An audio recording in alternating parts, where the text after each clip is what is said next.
already recording. That's why I was being circumspect. Nope, we're on. Go for it. Okay. Welcome to the December 1st meeting of the Energy Committee. Can I have a motion to approve a remote meeting?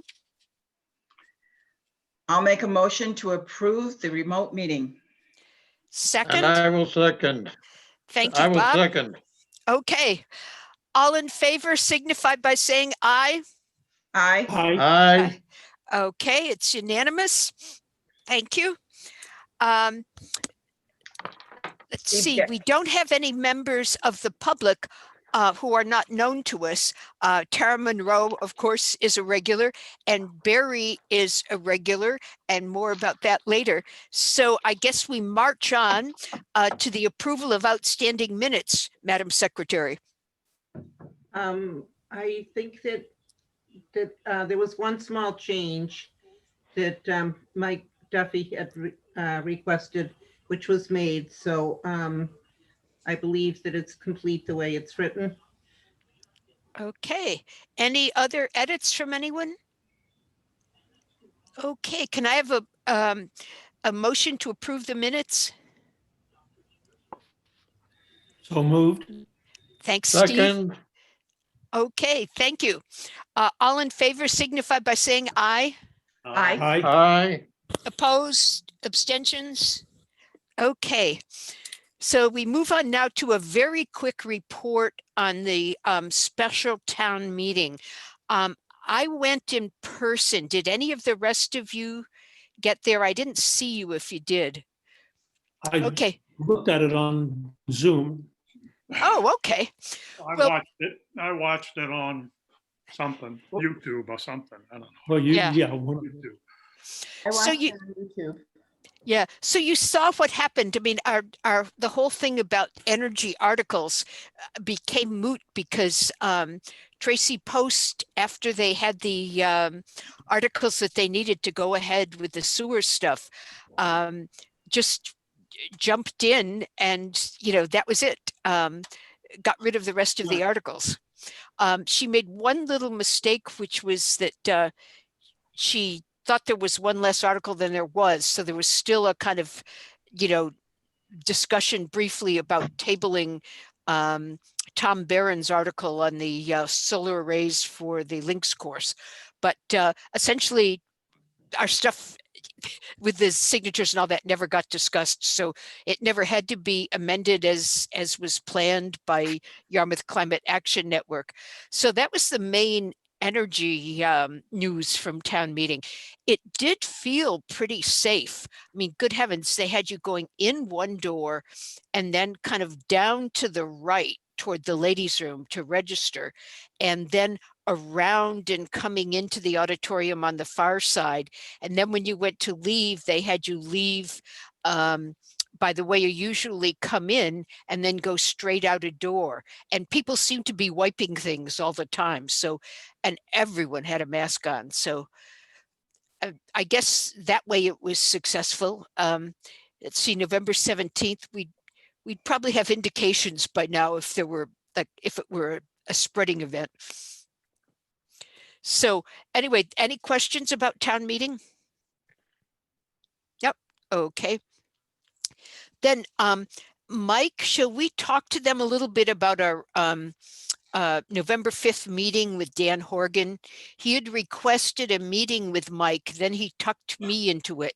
And this came as a result of Mike being at the Board of Selectmen to present the one of the town meeting articles.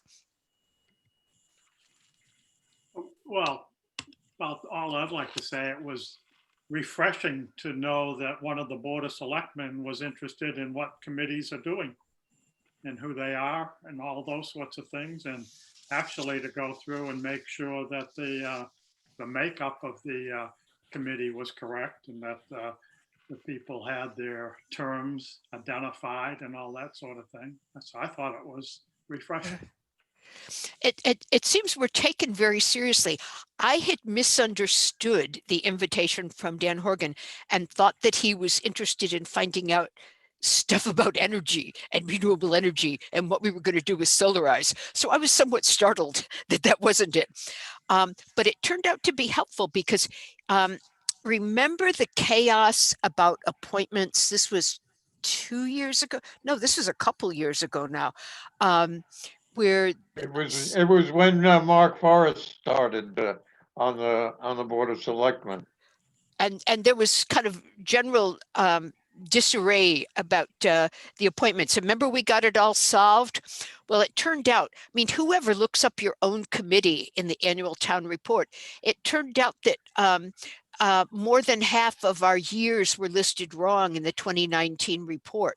So that was one of the things that Dan was looking at. Not that he knew they were wrong, but they were wrong. So he's now put together a thing. I sent all sorts of emails to him and showing the minutes from the Board of Selectmen where they settled that and showing the vote. And how complicated can it get? The committee vote that happened to straighten out all the appointments. Remember, it was all laid out for them, with the 1 year, the 2 year, the 3 year. And Steve and I took the 1 years so everybody else could have longer years. And now we've been renewed again. It turns out that there was the reason for the misprint in the town annual report was that the minutes for the meeting incorrectly showed 1 year terms and not 3 year terms, and it was a hot mess. So anyway, that's now being sorted out. And so tonight at the Board of Selectmen, Dan Horgan, who's gonna for his whole time into the spring and perhaps further if he stays, is going to be appointments chair. And so what he has proposed to the Board of Selectmen, which was not, I thought, exactly as he and I had settled it with the email, but which is, good enough, is that he's reappointing Bob Palmieri, Susan Starkey, and Regina Wood. Bob to a 3-year term, which will run through December 31st, 2023, and Susan and Regina to 2-year terms, which will run through December 31, 2022. I hope that's satisfactory to people. It was, he had an idea in his head that all committee things would rise and set at the same time, which we had already done. And remember, the Board of Selectmen said it had to be spaced out with, the terms expiring across the 3 years rather than all in 1 year. So this is his serious work on this, although I think he didn't notice that we did already have that set. So, I mean, it seems to me it's okay. If it's okay with you, Susan, and it's okay with Regina. There was a mistake on Regina's appointment in the minutes for that meeting long ago. And Susan, you should have, had we stayed with the thing we laid out before, been appointed for 3 years to 2023 this go round. Are you okay with the 2 year for now? No, I'll have to talk to you about that. I thought I just did a 3 year. And actually, what I'd really like to do is take myself off the committee and open a spot for somebody else after the end of this year. So sorry to raise that right now, but I didn't know this was coming up right now. So you're about to get renewed on the selectman docket for 2 years tonight. I think you'll have to resign when you want to resign, but I'm distressed because it's not as if there's anybody looking to come on the committee, because there is not. The one person who I believe is an applicant, because remember, we take people who apply for energy committee. We don't take people who, because the work that we have, we don't take people who say, oh, put me on some committee. I mean, which would technically, I guess, we would be some committee as well as all the other committees. So the person who's applied was Barry, and Barry is going to be voted on tonight to take Steve Krinsman's place. So Barry is joining us, and there are not hordes out there waiting to join us as opposed to the cultural committee or the planning board or, you know, any of the stuff where you get to set regulations on your neighbors, you know, the fun stuff. Yep. Well, I hate to take up any time with this now. Let's just leave it alone. And Joyce, you and I can talk. Okay, so tonight, I mean, I don't need to make an emergency call and have them yank you back. Right, we're good. We'll just do something later. Okay. Joyce, one more thing, I think, on that Dan Horgan. I'd say he was very appreciative of all the work that has been done in the Energy Committee. I think he was overwhelmed compared to maybe what he's seen come from other committees. Yes, and Mike is too modest to tell you this, but he spoke very highly of having someone of the caliber of Mike on the board. So there. So yeah, it was a nice indication that we were appreciated, and he was blown away by Mike's 5-year plan. Blown away. You get the idea. 5-year plans have maybe not been seen in the history of volunteer committees, perhaps, at least not by him. So anything else we want to add on that, Mike? No, I think that's it. Okay, and obviously we overlap a little with the Selectmen's committee, but I assume all those appointments and reappointments will go through like a charm. So everybody's brought up to date on that. Okay, Cape Light Compact. We have a December meeting that's out of time, as well as the November one was. So that's going to be happening not a week from tomorrow, but tomorrow, 2 o'clock. That's again because of the board meeting up in Boston of the Energy Committee Advisory Board, or what am I saying? The Energy Efficiency Advisory Board. The thing I'd like to remind everybody of for the compact, though, is the compact is one of 2 hosts, CVAC being the other, of the All Energy Committee meeting, virtual, of course, on December 10th. So I just remind you of that. And you, oh, Steve? Yeah, one quick thing. The Cape Cod Climate Change Collaborative is also a host. Oh, sorry, did not know that. Forgive Yes, me. it's on the, whoops, on the notice. Okay. Yep, that's how I understand it too. Oh, forgive me. Okay. And getting that wrong with, multiple board members right here in front of me, like Susan and Barry. Gulp. My apologies. Okay, so anyway, that's December 10th. Be sure to RSVP to that so that they'll have a sense, of how much Zooming they'll need to do. Alas, the usual refreshments won't be a part of the experience, so it's not to figure out how many pizzas to buy because it's all virtual. No virtual slices? No individual slices. No, it was decided it was not green to send Uber out with individual slices to every household of every Energy Committee member across the Cape. Yep. So, but we could usually eat a whole one. So why don't you just send them to me and Bob? Okay. Well, that would only be 2 stops. I'll just order it from Domino's.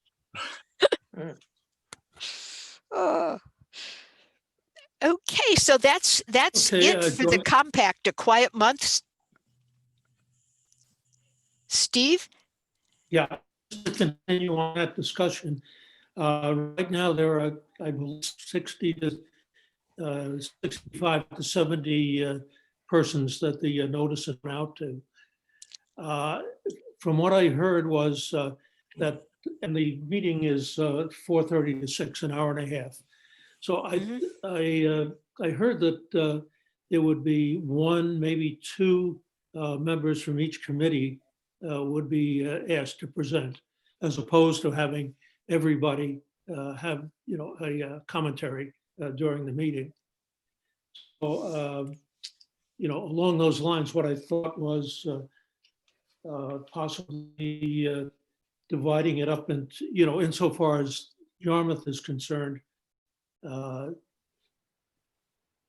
possibly discussing the solarized Yarmouth issue, and let's see, along those lines, I guess, just looking at Mike, Mike, we might want to defer to Mike to make that presentation.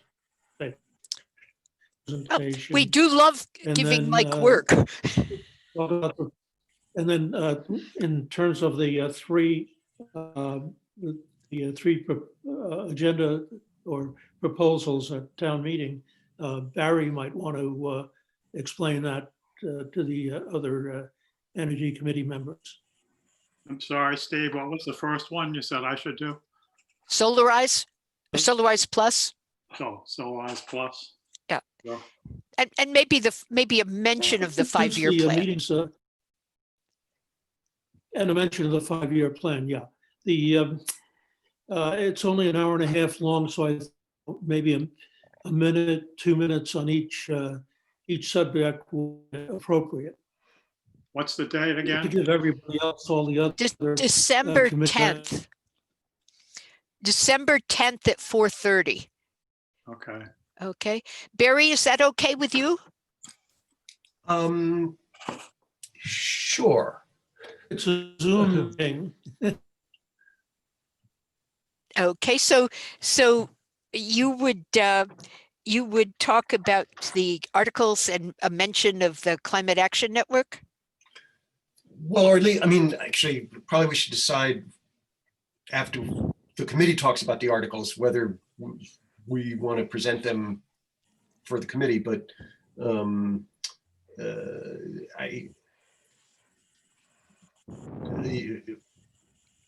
yes, we'll figure it out.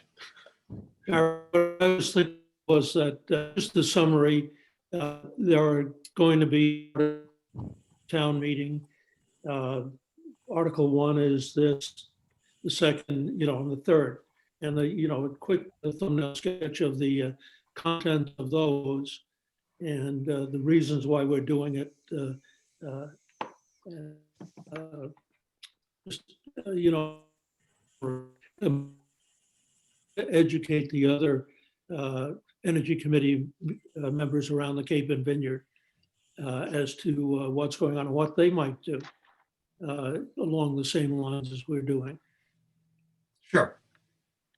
Okay. Yeah, and there isn't, these are supposed to be very short reports. Yes. The email that you will have gotten is from Tatiana Nickerson. And as soon as I got it, I said, let me get a copy of the form for our report, because there used to be a form for reports. But it turned out they're not doing the form anymore. That was something that I guess Owen was involved with. So Liz had her get in touch with me right away and say, no, forget that form. So it really is just a short, very short update to pack in as much as you can on a key program. Does that email come out already? Can somebody forward it to me? Yes, you should already have one. How many emails do you get from Tatiana's? I'll forward this to everybody, just so you'll have it, okay? Yeah. Okay. Steve, you want to say anything else about CVEC?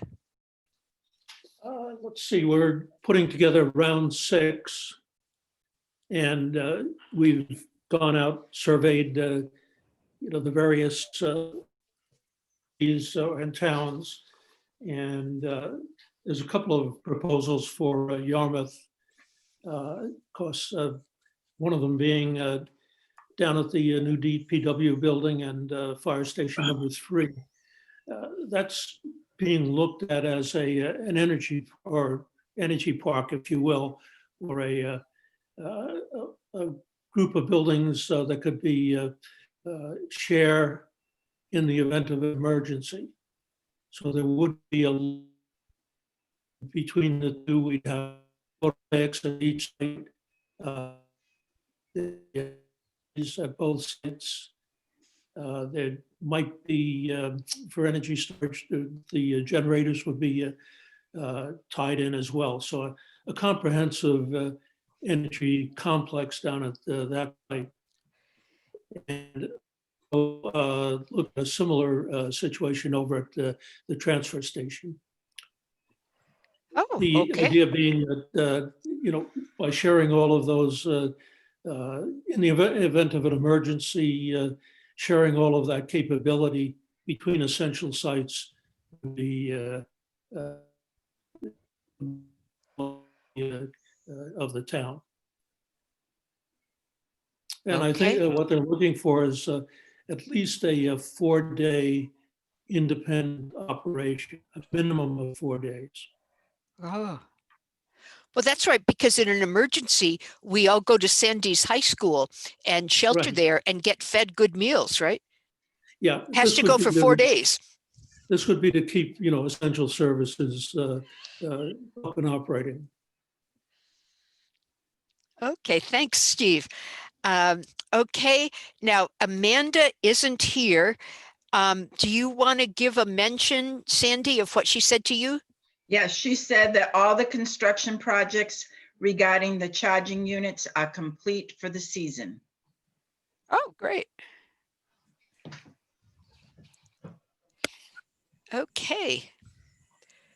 Regarding that, are we going to get do you know of when we would be getting a green communities update on what was done in 2020? And also the other energy projects that are listed on the website. There's one on LED lights and other on solar arrays. And I wonder if we should be getting updates on those 3 things. The website is being redone. Those projects have been on there for a long time. The LED project, I think, is something that has been from years, so it's old information that we can probably take off. That was done when Roby was on. I don't know if Tara knows of any other LEDs going on. The solar projects, I think, that were originally put on there were all the ones with the CBEC rounds 1, 2, 3, 4, 5, 6. Well, it wasn't, I haven't got any of the new ones since the high school in all the schools. So after the schools, I stopped getting all the information. So none of that was uploaded. So it only had those projects. And I suspect that the LED project that you're talking about, Susan, is probably the LED streetlight project. Yep. Yeah, okay, that goes back years. That was the compact. That's Yeah. a long time ago. So I appreciate you looking at the website, but we are still in the middle of tweaking that with Angela and trying to fix it. She's kind of moved the stuff around to make it more visible, which obviously it worked. Because you saw. Yes. So, but we'll probably take some of that old information off as we get everything moved in. We're still working with her. Okay, great. And then anything about the green communities? What was accomplished this year and what budget's still left over and things like that. Would that be something that Amanda would be giving us, or is that something Tara would? I would say Tara wouldn't have anything to do with that. I would say we should get that directly from Dan, given that the people who would assist him on that in administration, those openings are all unfilled. So, and Dan's last day is January 22nd. So we should probably be aware of that. Maybe invite him to I'm willing to invite him to our January 5th meeting. I wish it were in person. We could have a send off. But he knows this stuff on the top of his head, so he could probably do that without too much trouble. I'll put down to invite him for the 5th of January. Also, any long-term questions that we want to ask, because what are the odds that we'll get a successive town administrator as interested in energy as Dan has been? Mhm. Thank you. Okay. So that's town energy work, and I'm going to send an invite to Dan. Any other mention of town energy work that anybody would like to make? Hi, I just wanted to mention one thing. The last discussion that I had with Dan was probably over a month ago, and he had directed me to talk to Amanda regarding the energy committee updates. And I honestly don't remember if he specified green communities, but I agree with you all. I do think it's a fabulous idea to invite him to the meeting. I think it would be best to come directly from him. And I don't have any updates. I haven't received any updates other than what has already been discussed. I know that assessing is using one of the energy vehicles. I actually was out. I got to participate in charging my first energy electric car the other day. So that was Oh, exciting. great. And it was so easy. It was so easy. And so we are now able to do inspections using the vehicle. We're back to doing some inspections, more so not the way that we used to with the, but as best as we can to still be in compliance with the Department of Revenue. But that is one of the electric cars. So I think that's all I have. Sorry. Yeah, Okay. this will influence the conversation we'll have about the potential bylaws, because Barry's got one written on EVs, and the budget for the EVs they come out of the Green Communities grant, and there's so much money there. So it really will be. It'd be nice to have the amount to cite that there Right. was money. Yeah. Okay. Okay, one quick comment. Talking about Dan and, plans and so forth. At the beginning of the month, or it was around the 10th of November, there was a question sent out to Dan from CVEC. Maria Marasco sent it out asking for specifics in terms of the projects that about 2 energy parks. Dan said he would get back.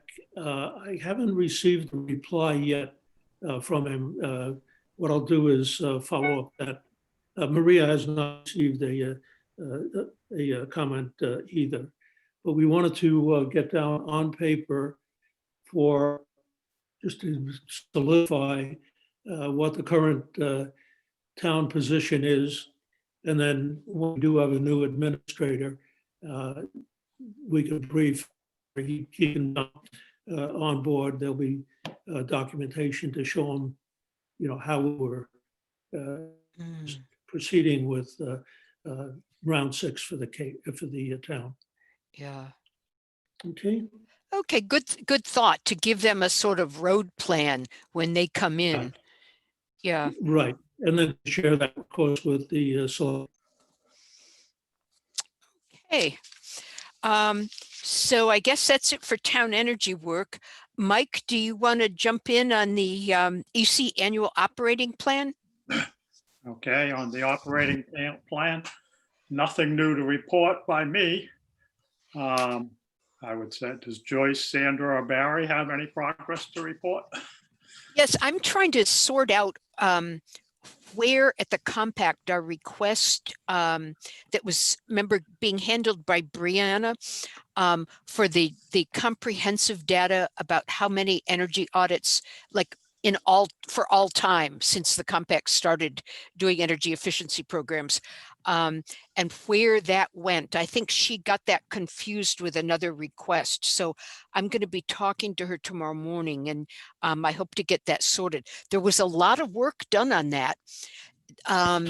They didn't have it in the end for June, but thought they'd have it by the 3rd week in August. And then there's been radio silence. And I felt I didn't want to get into it in front of the Clean Energy Center people, but I felt it had been forgotten, like that she had no idea what I was talking about. So like I'm going to send her some of her own emails and kind of say, okay, now back to this. I know you've been really busy with the rural electricity. So I hope to pry that stuff loose, because I know you did want that for the comprehensive usage survey, and what people had audits and what difference the audits had made. The question remains, though, if we're able to get in contact with those people. We're not. Will the Cape Light Compact be able to get in touch with them and feed them some information from us? Let me write that down to ask, maybe to ask Maggie, not Brianna. They would, with a kind of gleaning from their vendors, be able to do something like that by email. And that would be more like we'd be asking the chamber and other places to do, to send out something to their list rather than giving us their list. There is a whole confidentiality thing on the part of people who've had audits. And that's a really firm confidentiality. But I know at least one organization once apparently illicitly got that information, because they had one of those dinner presentation options at the Riverway, where they were inviting people who had had an energy audit and who had done some weatherization things and so forth to go, as they said, to the next level and think of all sorts of new things that, as it happened, they would sell and administer for you. So somehow they got a list, because everybody in that room had had an audit and had done some things on it. But when I asked them how they got it, they were not giving clues. I would think they'd just be able to send out a little note to everybody that had an audit and say, since you've taken that first step in increasing your energy efficiency, you might be interested in looking at the Yarmouth Plus Solarize program. Here's a contact for it. Yep. That's what I'm going to do. That should be right. Yeah. And do we have a date by which our part of the website for Solarize and our part for Energy Committee, I know they're two different, animals here, will be completed? We'll get into that when I talk about Solarize. Okay. Yep. Okay. So on the Energy Committee work plan, one of my assignments was financing purchase of renewable energy systems. And I did finally have a sit down over Zoom this afternoon with Bert Tallerman, who's one of the co-presidents of Cape Cod 5 Bank. And they are the bank that actually currently offers the only solar loan program on the Cape. You could finance solar with a home equity loan, but the dedicated solar loan is on better terms.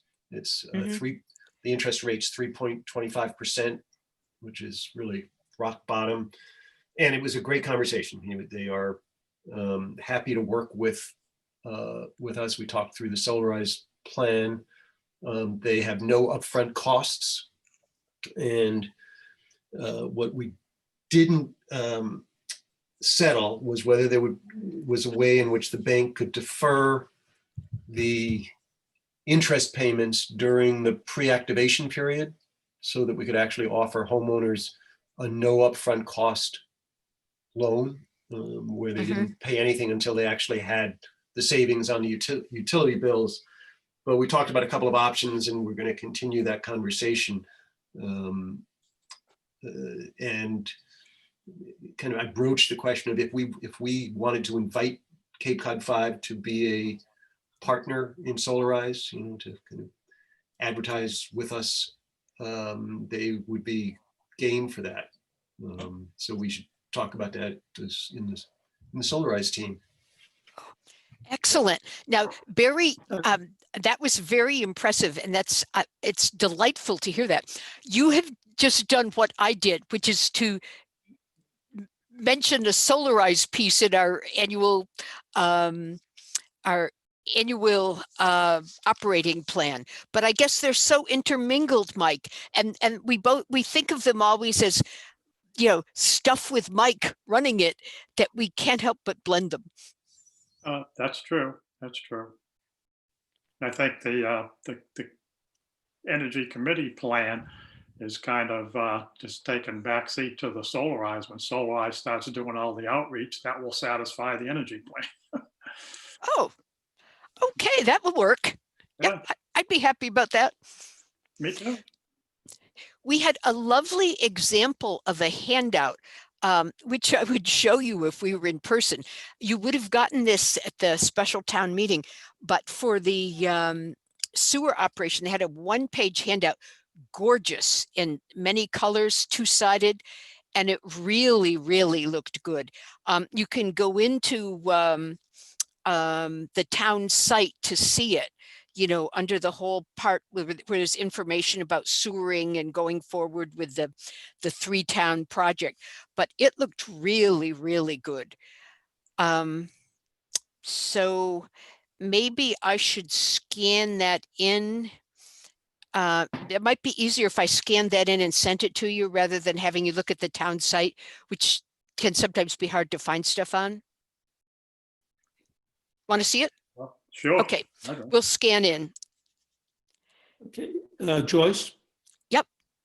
One comment following up with Barry's dealings with Cape Cod 5. Cape Cod 5 and CVEC have a, let's say, a line of credit and typically will be used at for BESS or the battery installation at the high school. What happens is the state does not reimburse you.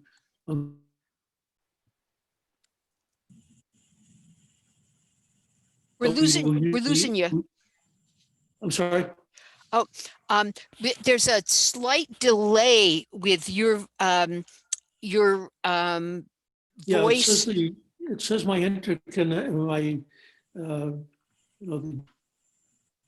let's see what it says. It's not a stable internet connection.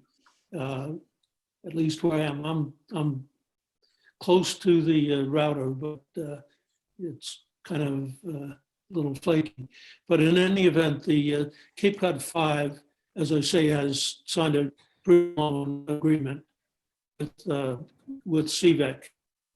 So they've been very cooperative. So I just wanted to pass that along to you. Oh, And- okay. Well, thanks. Is that Bob back on the telephone only? I think so. Bob, you're the 774 cell phone, right? Yes, he had unstable, he's muted, You're but muted, Bob. Yeah. yeah. He was, Comcast has a lot of stuff to fix, though, after that storm. I'm kind of amazed how many people are having trouble. Okay, so anything else we want to say about the operating plan, Mike? No. Nope. One thing I wanted to ask though, Susan, is that a Golden Gopher sweatshirt you have on? No, it's, at least I don't know if they're Golden Gophers. It's Minnesota. Oh, yeah, University they're of Golden Minnesota. Gophers. Are they? Yeah, my stepson got his PhD there, so he was he wasn't doing the gophering business. What is that? The I football should- team? Yeah, I should have worn my Ohio State sweatshirt. Well, then I'd have to pull on my University of Michigan sweatshirt where I went to. but- Oh, no. Oh, Wolverines. Scary. Wolverine. School up Yes. north. That's that school up north. Okay. Well, if there are no more questions about the operating plan, maybe we'll switch to Barry and talk for a little bit about the Yarmouth Climate Action Network and the articles. So I think I sent everybody copies of what we're discussing, and actually hopeful that maybe by next May, we'll actually want to go to town meeting physically. But we'll see how that plays out. So the 3 articles, 2 of them are substantially the same as the articles for the fall town meeting that the Energy Committee endorsed previously. The only new concept that we're talking about is a article proposing a bylaw that essentially requires that when the town buys a new vehicle, either to replace an old vehicle that needs replacement or to expand the town fleet, it has to choose a zero emission vehicle if one is available that can serve the purpose, taking account of the fact that probably there isn't yet a commercially viable fire truck substitute, although they're close. But there probably are commercially available police car substitutes. I understand Chatham's already bought some and is driving them around, as are a bunch of other municipalities.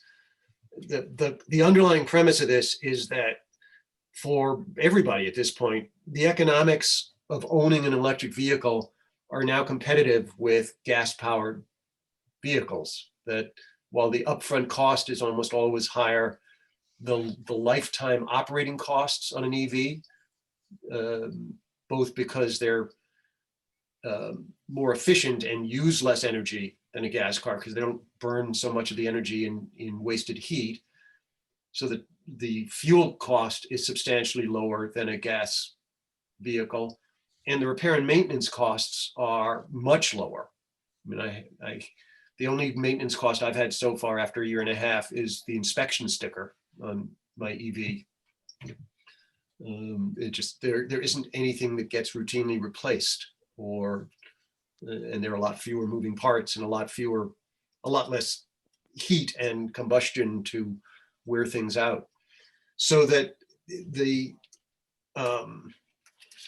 economics make sense for anybody who's looking at the long-term ownership, and presumably when the town is buying a car, it's planning to keep the car until it dies or can't serve the purpose anymore.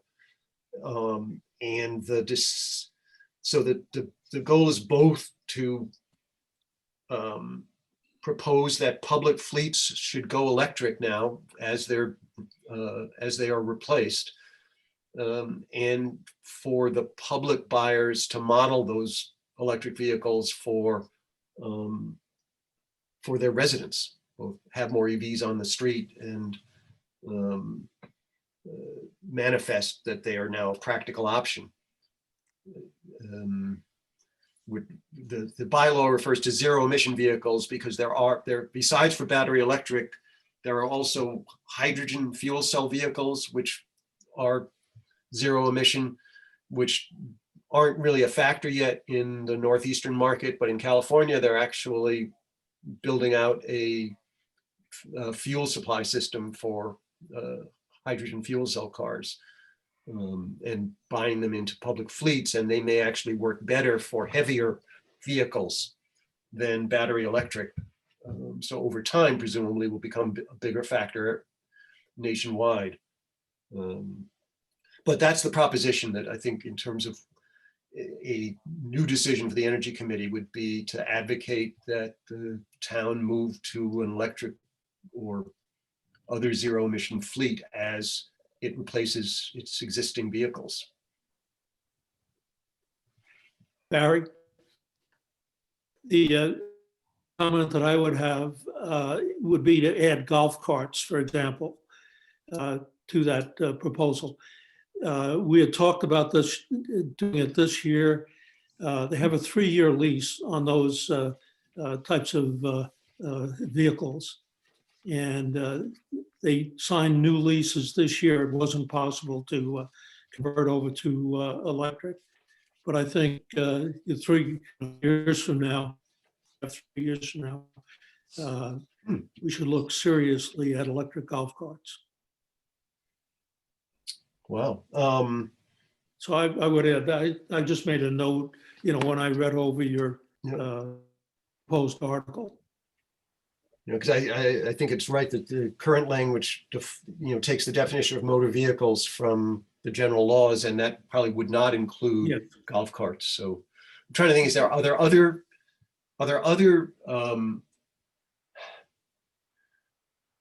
other kinds of vehicles the town routinely owns that would, besides golf carts, that would fall outside of the motor vehicle category? Forklifts.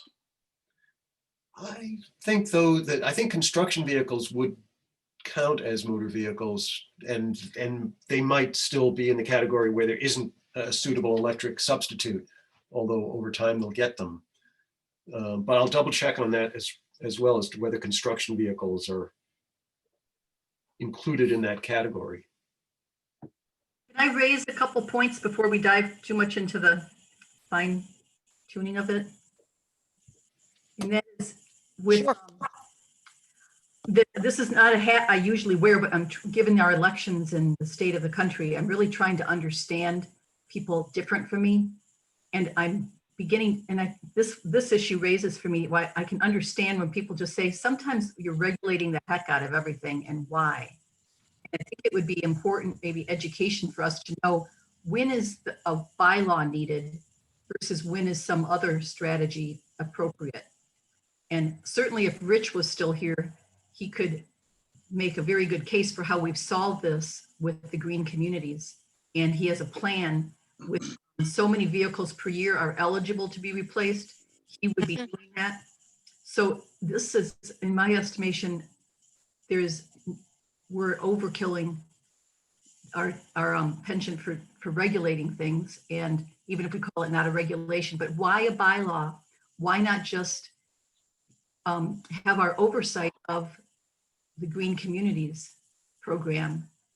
And also, it's not every department doesn't make decisions. So Tara can correct me if I'm wrong on that, but it's somebody like in Rich's position who is making those decisions. Sandy might know more about this than I do too. But anyways, so I just think we should talk about that as like, when is bylaw the first thing you do? And when is it the last thing you do? When is it the right thing to do? To me, this is feeling like it could trigger a response from people going, seriously, 3 bylaws during what, I don't know. So that's just what I want to raise. And my reaction, I guess, is that until now, buying an electric vehicle has been seen as a special project, which would only happen if there was funding available in the Green Communities account. What this suggests is that the economics have changed so that for all of us, EVs now make economic sense. It's, there's still some discomfort with making the change, but the town has a budget for buying and operating its vehicles. That money should be available for the most efficient vehicles. And as you want to say, Susan, it is an emergency, and we're not regulating anybody except the town's own procurement. I mean, I don't think it's a regulatory issue. It's a question of whether the town should use its procurement funds in a way that's compatible with a survivable planet. Yeah, so to me, would say if we don't trust the procurement department, or if Dan let us know that it's unlikely to happen, that they're not going to do it without a bylaw, then it would be maybe a good reason. But why a bylaw? Why not just, because. Well, the final judge, oh, go ahead. Oh, sorry, go ahead. The final decision is with the selectmen, but there's an important step through a volunteer committee, the capital expenditure committee. So it would be important to, convince them of the long-term value of this, I think.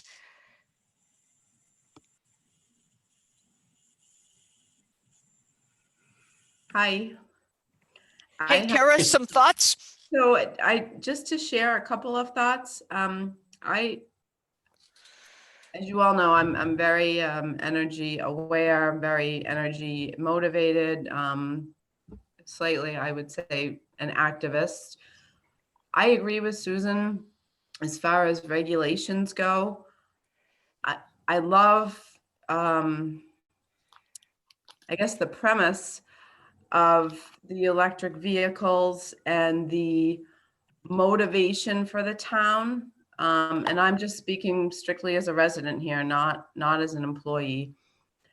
And with regard to a bylaw or regulating whether or not anybody can or should purchase an electric vehicle versus a vehicle, I'll use a Corolla, it's a terrible example, which is, you know, less gas usage than traditional gas using vehicles. I feel recommendations on the most energy efficient practices would be maybe easier for people, residents, taxpayers to accept than yet another regulation or somebody saying this is what you have to do. It's tough. It's such a fine line, you know, because we all want what's going to be the most energy efficient and what we truly feel is going to be the best for the town, the residents, the taxpayers, and what should we use. So I'm also hesitant on regulating or proposing regulations saying you have to do this rather than, I don't know, I'm probably mangling what I mean to say, but so I don't, it's difficult. I understand where the premise is and I agree with it 100%. But when it comes to mandating regulations, it's tough sometimes, I think, for especially people that aren't educated, that don't follow the stuff as much as, you know, maybe I do, and certainly all of you do. There are people that don't. So it's careful. I kind of go more on towards the recommendation that it would, you know, with the procurement process and, you know, I guess, I don't know if I said that well enough to make what I want to say clear, but that's how I feel, just strictly as a resident. Well, don't we have procurement practices which require us to get the cheapest item? And if you look at both the initial cost and then the usage, then you're looking at the choice between a internal combustion engine and an electric vehicle through longer term eyes, and would it just simply be a change in the procurement regulations vis-a-vis vehicles that would be, those regulations are already there? Right, Chapter 30B, as far as the procurement regulations, there are different regulations in place depending on price, what practices you have to follow, whether it's an RFP or an IFB, and that's becoming more standardized as far as town purchasing policies go. So, you know, yeah, definitely, absolutely. Price and the overall good of the town is absolutely taken into consideration. And then I did have a question, and this was more personal than anything, on the the electric vehicles, Barry, the benefits of purchase, an outright purchase versus a lease. And I just feel you seem to be quite the expert in that area. And from a personal standpoint, I would look into, for myself personally, not anything to do with the town, if I were to purchase an electric vehicle versus leasing one, how do you feel? What do you recommend Because the leases, when this first came out, the leases seemed to be a really good deal because there were so many incentives and rebates. And I don't know how much those rebates have decreased over time. For instance, with the air conditioning units that you would put on your wall. When I bought one probably 5 years ago, it was $3,900. But the green energy incentives towards that purchase gave me back $1,200. If I went to purchase that same unit today, it's about $4,500, and the energy incentives towards that purchase have gone down to maybe $400 in rebates. So how does that factor in as well, versus, towards a purchase versus a lease? And I'm not sure. I'm asking if you have anything answer wise. I'm not. So personally, I've never leased a car. I've only bought them because my intention generally is to own them until they expire.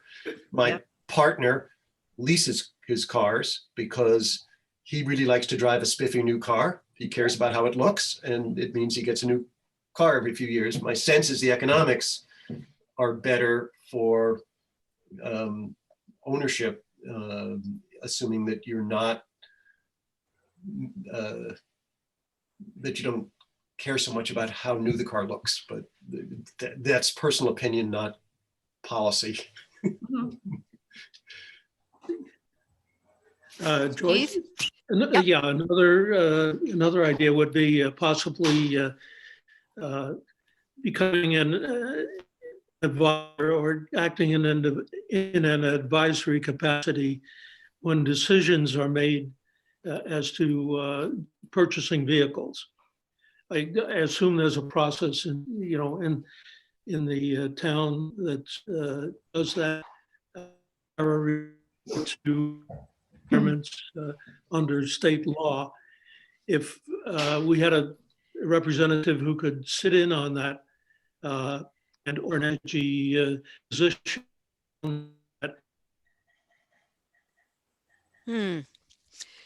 So you having somebody from Energy Committee put on the Capital Committee? Well, not put, maybe just be an advisor, being called in, in an advisory capacity from time to time when there are issues that would deal with energy. I gotta say, I am being driven a bit mad by the notion that this is an issue of overregulation. We're not being regulated. The town meeting is the taxpayers. It's our money being spent to buy our cars. This is proposing to town meeting that we decide we want to change our car buying to be energy efficient and non-polluting. I don't feel like we're regulating anybody else. We are proposing that as a town, we decide that this is the kind of cars we want to buy. So it just feels it's somewhat distorts, what town meeting is. That we're not telling anybody else what to do. We're deciding what we want to do. Okay, yeah, no, that's an excellent point, Barry. Thank you. I appreciate that. I have to admit, I don't understand, because just like with one of the other bylaws, where somebody recommended to make sure to say this impact, nobody has to actually make a decision in favor of what is this on the other purchasing one. So they don't have to select somebody with an energy efficient design or whatever. So we kind of we put out a bylaw and then we have to backtrack on it and say, but we don't really mean that this is anybody's got to make a decision in this. So it's like, why are we doing bylaws? This feels like we live in a town that will take procuring the right kind of vehicles in consideration. And like Steve's saying, it could just be an advisory thing. feels like we're overkilling the bylaw process. And and so Barry, your point, I think, is that it's you want the townspeople to tell the procurement department what to do, but then probably the select board will say, but you can't actually tell us what to do. So rewrite the bylaw to take out any binding things. I think we're, just given that there's already 2 that are being proposed, is this really the most strategic thing to do, to add another one when people like me who normally don't worry about regulation are just empathetic with those who do? And this would smell of that to me. It's distorted or not, it just is like, Remember that town meeting does decide over the wishes of the selectmen. I mean, they're the legislative branch, town meeting, and then the executive branch is the Board of Selectmen. But the town meeting, a member from Green Communities, can override the selectmen. I'm picking up from that last thing you said, Susan, as if you maybe think that like 2 was lots, but 3 is overkill. Is that partly your sense numerically about the articles? yes. That it, when has any committee come in with, 3 bylaws, and are we overusing that strategy, and why would we be overusing that strategy? To me, we have a lot of power within our control about ways that we can interact with the town. And so anyways, I don't mean to kill this conversation, so I'll just back off, but that's where I'm coming from, is why, when and why do we do bylaws? That would be a very good lesson for us to get out of all of this. And then why 3 right now? And then why this, when we could just work within the current process? I think we should invite the late Milton Friedman and Paul Krugman in to discuss the philosophical and theoretical aspects of this discussion here. I mean, it's the difference between trying to convince people that the financial economic incentives are more important than forcing people to do things by regulation, is what I'm getting out of this conversation.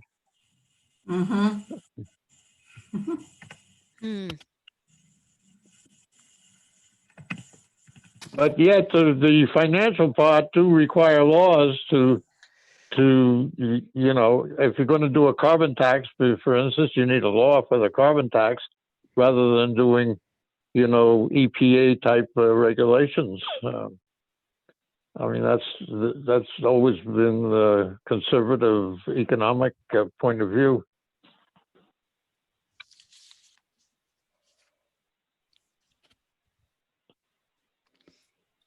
Marilyn, what do you think? Well, you said that they had just done 3-year leases on the cars. So I think we have 3 years to think about this. We don't need to try to put it in this year. Yeah, 3 years was, okay, for cars also. But it probably happens every year. Oh, okay. I wonder if we could, town meeting is going to take place, 5-6 months from now. If we could possibly ask to sit in as an advisor, if they're going through a process at the moment to replace some vehicles, if we could sit on that advisory group, just to get an education as to how the town comes to these decisions. And then if necessary, file the petition for the article. The deadline for filing the petition is January 4th. It is. Okay. For the May town meeting. Yeah. And our first meeting of the year is January 5th. So, I mean, just to be clear, this is not a proposal of the Energy Committee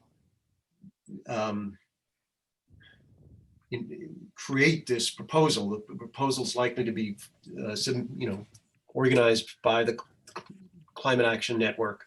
We're asking for Energy Committee support,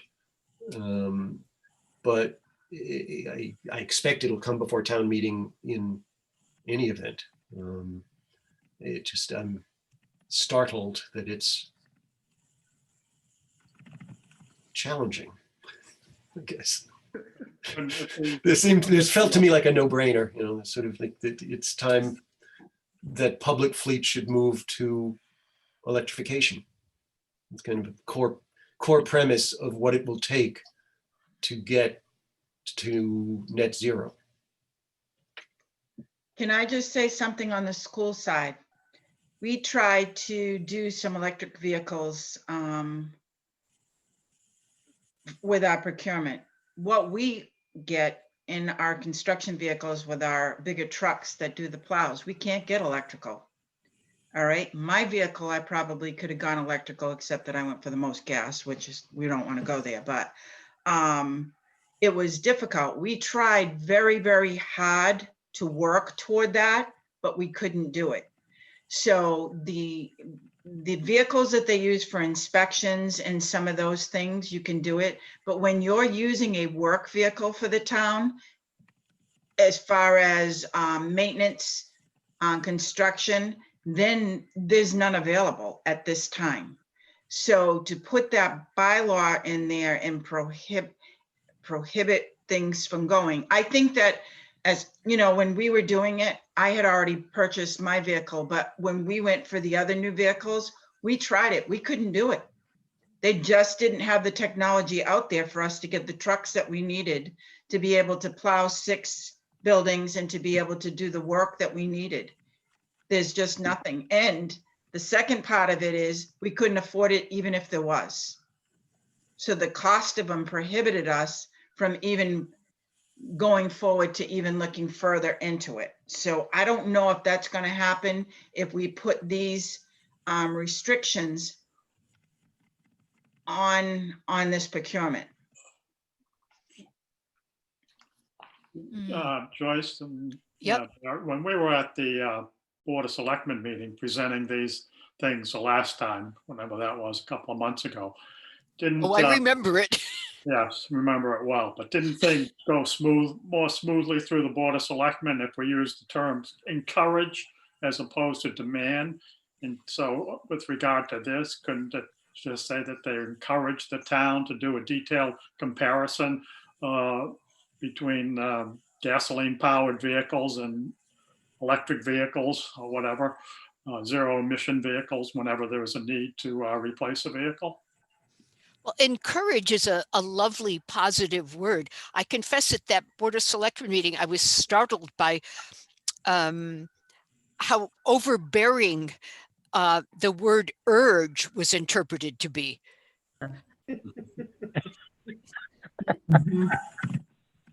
Anyway, that also was, there's bylaws, and what were the other things referred to as? It can be resolutions. Resolutions. So it sounds like Susan would rather see a resolution than a bylaw. And a resolution would have the term, I suppose, encourage as opposed to demand. And I think Susan would only like 2 of them. I sense that very strongly. Yeah, it depending for a couple of reasons. One, we might still be, outdoors or in some venue that's not yet safe and might not all want to be at that meeting. Who knows? But more importantly, I think it's everything's ramping up. Emergencies surround us on all sides.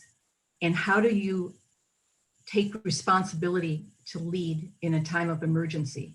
It's not to declare emergencies on things that aren't critical to that extent. So like Sandy's saying, they're trying, the intention is already there. We're not dealing with the town who does not intend to do this. Now, in the case of the building code thing and the fact that the DPW building never even sought, a design that would have rooftops and all of that because of the cost, that was an issue that Dan Napick said to us, really help if you guys support, if you guys put forward a binding bylaw. And now, and it keeps on getting taken down away from binding to just being kind of encouraging or suggesting or whatever. But Dan's reason for saying, boy, use a bylaw to help us, help me as a town administrator, make these things happen where they're not going to happen. But in the case of the EVs, and people are, in my understanding from working with Rich on the first EV charging stations, that he got in, they want to, they're trying. I think we would need to hear from Dan that this is another one like the building design. It's like, please put a bylaw forth. But if it's what my dated information is saying is this is not at the level of an emergency behavior that we need to change. They're doing the best they can, and why do overkill? So why use the words encourage? Why not just literally encourage rather than writing a bylaw to encourage? So I wonder if there's a possibility that things like electric vehicles will somewhat move off the agenda with a new town administrator. And this would sort of keep them central in the town's mind. Anybody have any thoughts on that?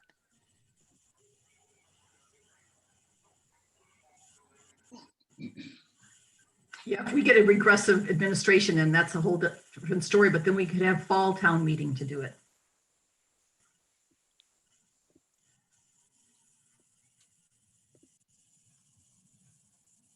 And it doesn't really matter because, like Barry's saying, he's just going to be bringing it forward to us for support. The YCAN will do this, so we don't need to beat it up too much more badly. Sorry for all of my comments, but I just feel responsible. Well, there is a significant overlap between YCAN and Energy Committee membership. So certainly Energy Committee people are on YCAN, and the coordinator for Yarmouth Climate Action Network is about to be on Energy Committee. So, I mean, I think as long as we keep who's doing what straight, Energy Committee doesn't really have the right to dictate to the Climate Action Network. I mean, they are freer to pursue advocacy in colorful ways. Remember, Chris Pewicki dresses up like a lobster from time to time, in ways that we probably wouldn't. So I hate to think that we would be tying their hands. I guess I think quantitatively it's a lot at one town meeting, given that we have the ones already preserved from the 2 meetings in 2020. But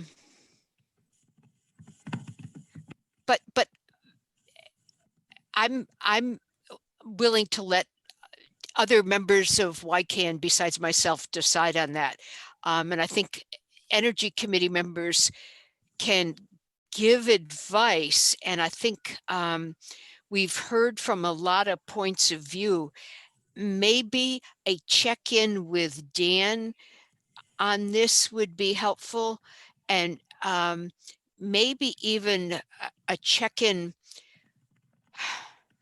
maybe with Dan Horgan. I meant Dan Napick the first time, but then maybe Dan Horgan in terms of best way to proceed. Or Eastham isn't that far away. We could just send a very quick question to Rich. Great. Hello, we're not done overworking you in Yarmouth. Well, this has to be done before January 4th. So if we do all that, are we going to have a special meeting before January 4th with all the holidays in order to come up with a plan? Well, Barry, are you asking us to endorse these as a committee, or are you asking for feedback and for individual members to work on these? I'm not sure. Well, no, I was asking for support, but obviously we don't have consensus, and um, Susan's also part of the Climate Action Network. I assume you'll make your feelings heard there as well. But this is kind of now, because we actually have to collect signatures and submit them by the beginning of January, and it's obviously, so I don't think it makes sense to keep this topic going here. I do think it means I won't be presenting these articles at the Energy Committee's meeting next week, since we don't have a position on them. So never mind on that.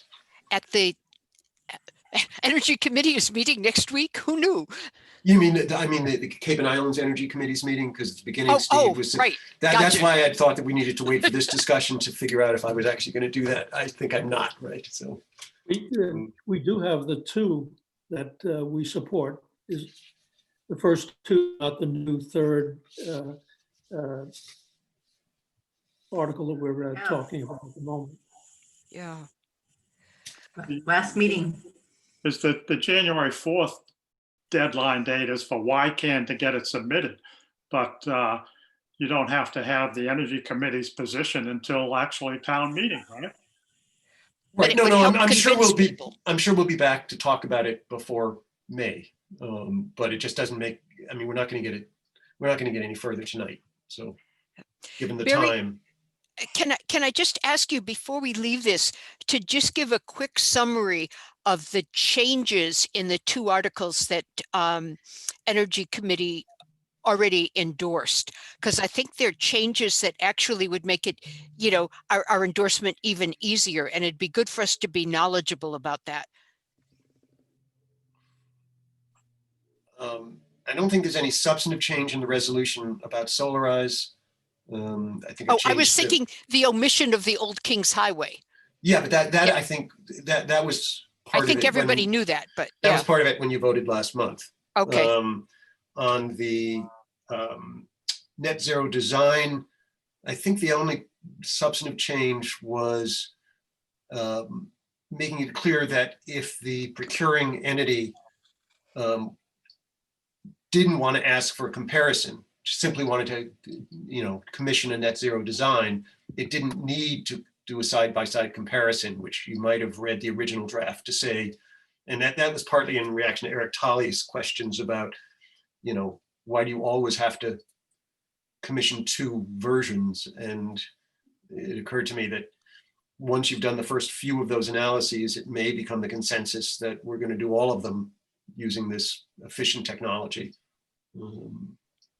But that's a minor, but in the long term, maybe significant modification. Sometimes it still requires that you at least evaluate a net zero design for a new town building, and you may ask for it to be compared to a more conventional design, and then have a full economic analysis of the comparisons. Okay. And Barry, given the number question that Susan raised, you don't see any way to kind of tuck the electric vehicle thing in a shorter form into either of the two that we have in front of us that we've looked at before, do you? I'm not saying you should. I'm just wondering. No, I mean, I thought about whether to, to put both, because actually there's one resolution and two bylaws in this package. Solarized resolution is just a resolution. I thought about whether you could combine the two bylaw provisions, but thought that there might be objections that bylaw should only cover one subject, and that it would be overbroad. So didn't want to provoke that question. Given that bylaws require 2/3 of the town meeting vote rather than simple majority, would there be room in the Solarize article for an urging or encouraging or something about electric vehicles with a little bit of specificity? But I believe that's incorrect, Joyce. Actually, I think the 2/3 requirement is for zoning bylaws, not for zoning. general bylaws. Oh, okay, my bad. It's okay. Okay, any questions for Barry before we leave this? Barry, we really appreciate all the work that you do, and don't think just because, you know, people at Energy Committee engage with it that they don't appreciate it. I think they're always just trying to figure what can get through, and allowing for a less than ideal voting environment. So please keep doing everything that you're doing. Here, here. Yes, thank you. Well, said, Joyce. Thanks. Okay, so thank you, Barry. Now we move up to Mike on Solarize Plus.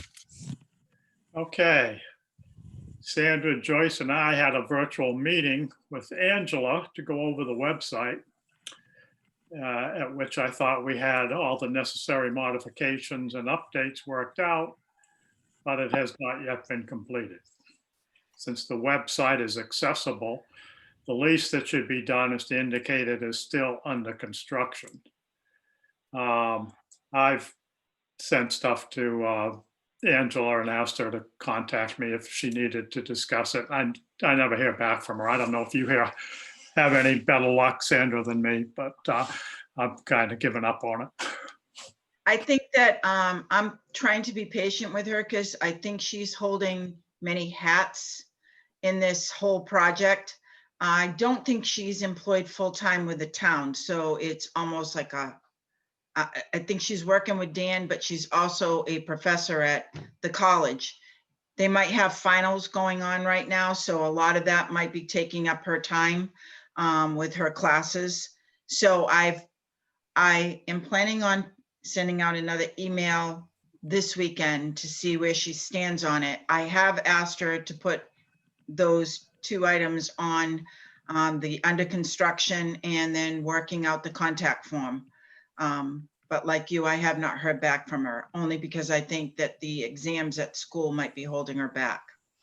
Is this something you could do yourself? You know, knowing where the website is now and basically the modifications that I had suggested, are those things that you could put in yourself? I can't, and I'll tell you why, because the way that the website is being done right now is completely different, and I have not got the tools or the understanding of how it's working. She is going to be teaching me that, and I'm hoping at the beginning of the year, she's going to do that. It's just too many pieces and parts on the website have changed. I could try it, but I could mess it up, and I don't want to do that when we've asked her to do us this favor. If it comes to shove and it's coming to the point where Solarize Plus needs it tomorrow, I will.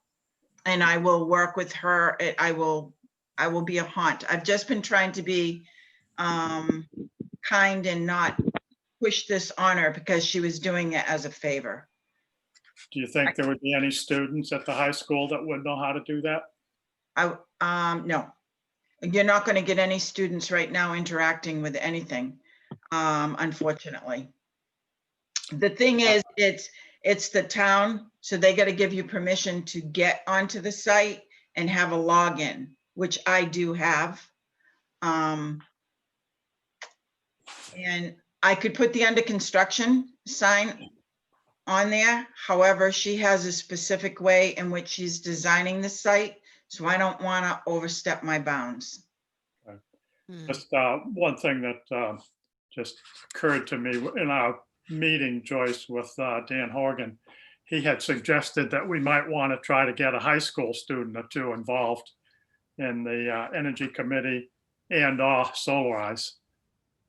So I just mentioned that to folks. Okay, the email has been set up. It is solarize@yarmouth.ma.us. It gets forwarded to me, Sandra, and Joyce.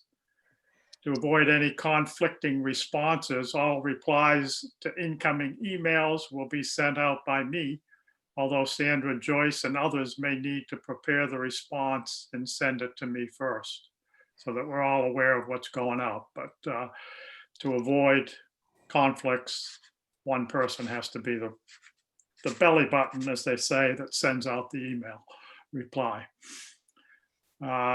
Sandra may have an update on the cell phone. Sandra, do you? Cell phone? I'm waiting to find out if we have money. We Well, do. So Okay. I don't know how to go about getting that grant money to get the phone, because all we have to do is go out and purchase a track phone. They Yeah. transferred money to the town for our Solarize. So we've got that money. And this is another situation where the January 22nd date is something we should keep in mind and act before then. Do you know who we even called to get that money? Because I mean, I can make a call. I've been waiting to see if we had the money, number one. Number two, it's just a matter of going out, purchasing the track phone. We might even be able to get that track phone through the procurement of the town. I don't know. But who do I contact? I don't, you know, one possibility, just go out and buy it and we'll get reimbursed. Okay. I mean, Ed Centio is head of finance, but Dan is the one who knows about all this. So whatever email got sent, I would say be sure to copy Dan on it, because Dan and Mary Alice Florio in the front office know about it. And you know, it would be good maybe for Mary Alice to kind of see some mention about this to refresh her memory, so that when all this starts up in January and February, this will not be, you know, reinventing the wheel in terms of what's Solarize. Because remember, there's a couple $1,000s in the account. I'll email Dan and Angela tomorrow and find out how I go about purchasing a track phone. And if we can go through the town to get the phone, that might even be a way of doing it also. So I'll ask them tomorrow. Yeah. I don't know who the town procurement officer is. I should, but I don't. Tara might know. If that's Tara? gonna be a long, drawn out process, Sandra, send it to me. I'll go out and buy it and I'll get reimbursed from it later. Procurement is Svetlana Salam. Oh, got it. Okay. I should have known that. How do you pronounce her first name? Svetlana. It's Svetlana. And she's very good at what she does. Sure is. I know her very well from procurement. So I can call her tomorrow as long as I know that there was money in the accounts. That was a question I had asked and I never got it. So I have it now. Yep. Okay, Bob, you might have an update on the senior center newsletter. We've been sending you stuff for it. Yeah, I sort of got bogged down by cooking turkeys and then eating them. But So time consuming. I've had turkey for the last 6 days. Well, we decided to cut ours in half and put a half in the freezer but we still had an awful lot. Anyway, I will. What I'm going to do is Lisa's been back in touch with me with an email and I haven't responded, but I think I'm going to do it tomorrow morning, maybe try to do it before our Solarize meeting. And what I am going to do is send her all the materials that I have garnered, that PowerPoint pictures, that graphic that you sent me, the text that I wrote, the various, the URL, the email address, and a space for the telephone number, and then the logo. And Lisa and I will work on getting somewhere between a quarter and a half page into the newsletter, which will appear early in the new year. I mean, we saw the last bimester that it came out 18 days late, and it was able to up until about a week before it was sent out. It they were able to make changes in it. So I'm not exactly sure what the deadline is going to be. I'll find all that out tomorrow morning. Did you get the email But, that replied to you this afternoon? Yes, That exactly. That answer Yeah. all your questions? Yes. Now I have to figure out how to do PowerPoint. If That will she keep has you a busy. problem, put her in contact with me, Bob, directly, if she's got a problem with any of that. No, I think no. She uses publishers, so she's gonna probably know how to manipulate stuff from a PowerPoint page into a publisher page. I'm not worried about that. If it were myself that had to do it, that would be another question. But The problem is she can probably do it in Publisher as a copy and paste. Angela could not use the PowerPoint because it's not a JPEG file. Sometimes some of the programs require a certain type of graphic file in order to be inserted into any of the publications. So where that graphic is under a PD or the PowerPoint or a PDF, it doesn't. That's why she was looking for either a PNG file, JPEG file, or a bitmap file. well, what Mike sent me, in fact, and what he told me is the photo he used was a stock photo, so we don't have to use that specific photo of a house. And then the other is a diagram that if Mike could tell me where he found that on the internet, we could get a copy of it very easily. Well, I'll see if I can extract those, refine those pictures right off the web and send them just the 2 pictures. Okay, that would be the best. Right. Is either of those pictures from the Cape Light Compact? Mike, do you know? Because remember, we got sent some compact stuff that they said we could just use, and they'd have it in other formats. I do not think so. Oh, okay. Okay, then last 2 things I got is we've got a virtual meeting with the Clean Energy Center tomorrow to, first of all, select our 3 or 4 best Yarmouth specific criteria. So anybody that's going to join in and wants to get their 2 cents worth in on this criteria, be prepared to offer them tomorrow morning.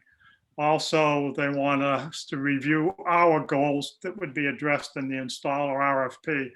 I've put together something on both of those, which I'll send out tonight or in the morning to Lisa at CEC, so they have them, and we'll walk through those tomorrow.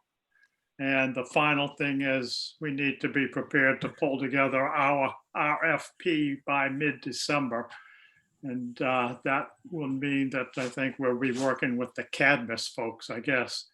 And CEC has sent out an initial draft, I guess, of that RFP. So if anybody's interested in helping on the RFP, they could resurrect that and take a look at it. That's all I have on Solarize. Okay, any questions for Mike about Solarize? No? Okay, so moving on, the next item is the draft of the Energy Committee section of the annual town report. You have the draft. That at this point is due Friday, January 8th. So I'll give you a choice, like talking about it now, or maybe sending suggested edits to me and then having our discussion incorporating edits the next time on January 5th. I'll go by the members' wish on this. Okay, Joyce, I already sent you a track changes on it. Mike, you're a wonder. Thank you. Joyce, the only thing that I thought when I looked at it was you mentioned the Solarize grant that came to the town. And I was wondering if anybody felt that it would be good to have the amount of that grant in the report. I think most people, find it refreshing to see money coming to the town instead of asking for money. We have to give that money to the town? Good grief. Well, the fact that it was worked on by the committee and then the grant came through for Yarmouth. Okay. I don't know if others feel the same way about that. Some thoughts on that? Sandy, maybe? I have no thoughts on that. I not really sure.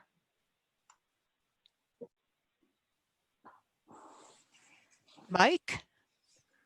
Well, I like the idea of showing money, but I wonder if by not stating it, people might think we're getting a whole lot more than 11,000.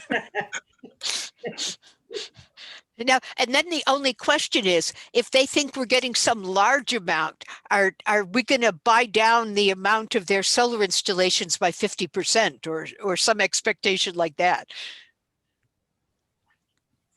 Yeah, of course, the money is to be spent on convincing the Yarmouth public that they should do something that will cost them money. Hmm.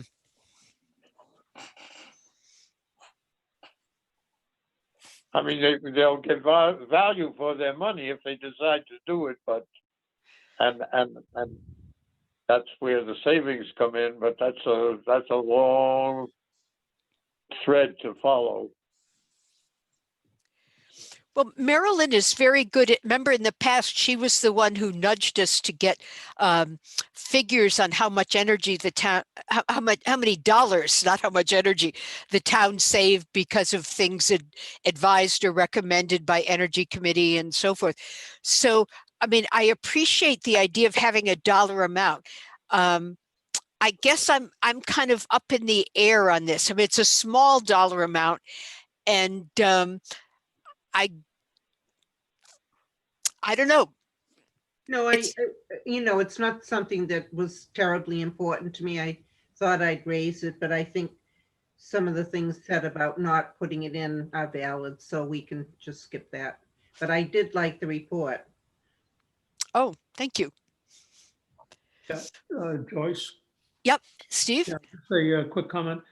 Talking about dollar amounts, I just took a look. The CVEC in the last year saved the total savings from photovoltaics was nearly $165,000 savings to the town. Wow. So that should be in the report. But that'll be in the CVEC report, right? Because CVEC has just like the compact does. They'll present that to the selectmen as a report, draft report. But even, with even restating that and reinforcing it in the Energy Committee report, I think would be, I'm suggesting that might be a possibility. Well, that's a agree. happy figure, and that would be easily done. You're the CVEC rep. You don't think that we're poaching on CVEC or scooping CVEC or anything? We're good? No. Because our part of the report comes at an earlier page than CVEC. Mm-hmm. But you're okay with that? Yeah, I'll pass it by. I'll talk to Liz and or Maria, and Maria actually developed the report, the CVEC report. But I'll talk to her and see how she feels. Well, I think it's worth bragging about. I'd be happy to put it in. I realize it's town news, but it's also like most of the work on that was done by you guys at CVEC. So. Okay. But the Energy Committee blew life into CVEC. I'm sorry. This was CVEC. Oh, and by the way, $151,000 of that was from being an off-taker from the school district. So the school district produces energy in addition to its needs, beyond its needs. And that flows over to well, essentially it does. It flows over to the town, or it could flow to Dennis as well. But 151,000 of that is from the school district. Oh. So And- that's significant, and it shows the, good interrelationship between the town and the schools. Thank you, CVEC, and thank you, Sandy, for making that happen with a little exception to the usual agreements. That was actually put in, that was specifically by the superintendent and I think Larry at the time, and myself, that if we were going to do these projects, we wanted to make sure that the town, and CVAC was kind enough to take that into consideration, and they changed their bylaws to do such a thing.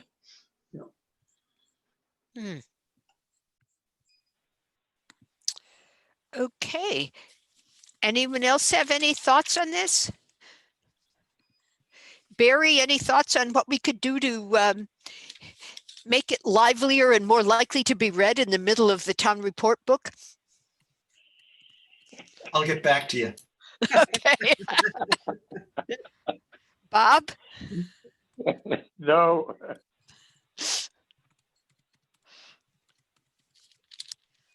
Okay, so I'll allow a little bit of time at the next meeting then on the 5th, right?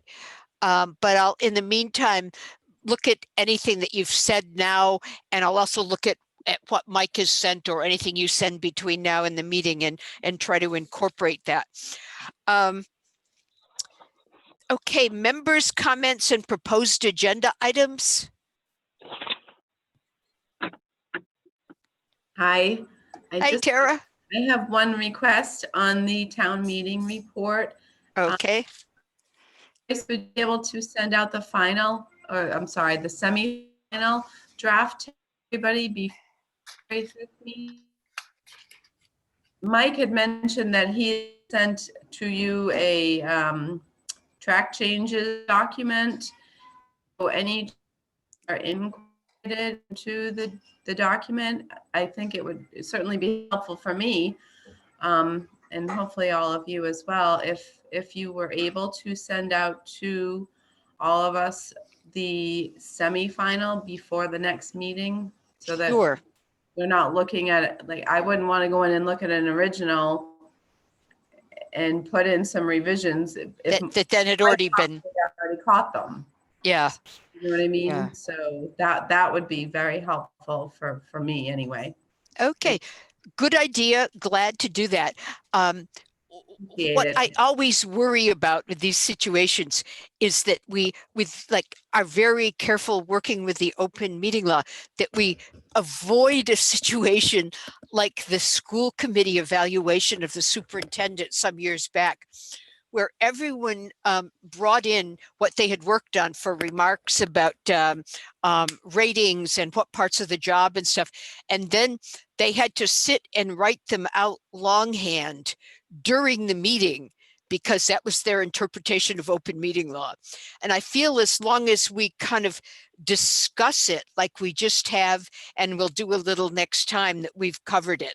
So I agree, let's try to save people time. And take everyone's suggestions, but not have a second person having to recommend the same changes.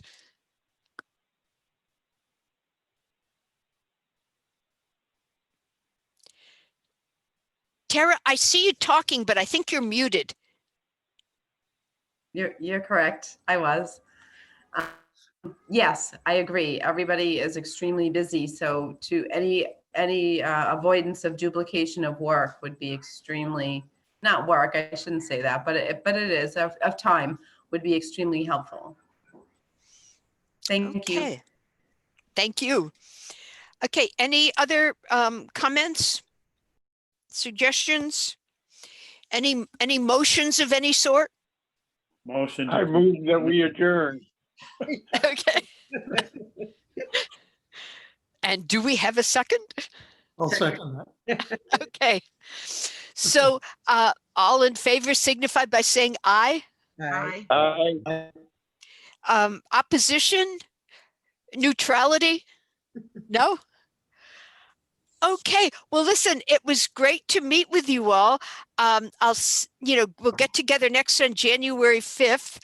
In the meantime, happy Hanukkah, happy solstice, Merry Christmas, Happy New Year, happy Kwanzaa, right on through to anything that happens before January 5th. Okay. Okay, And Mike, I will talk to Angela tomorrow. I'll try to get in touch with her and get back to you all.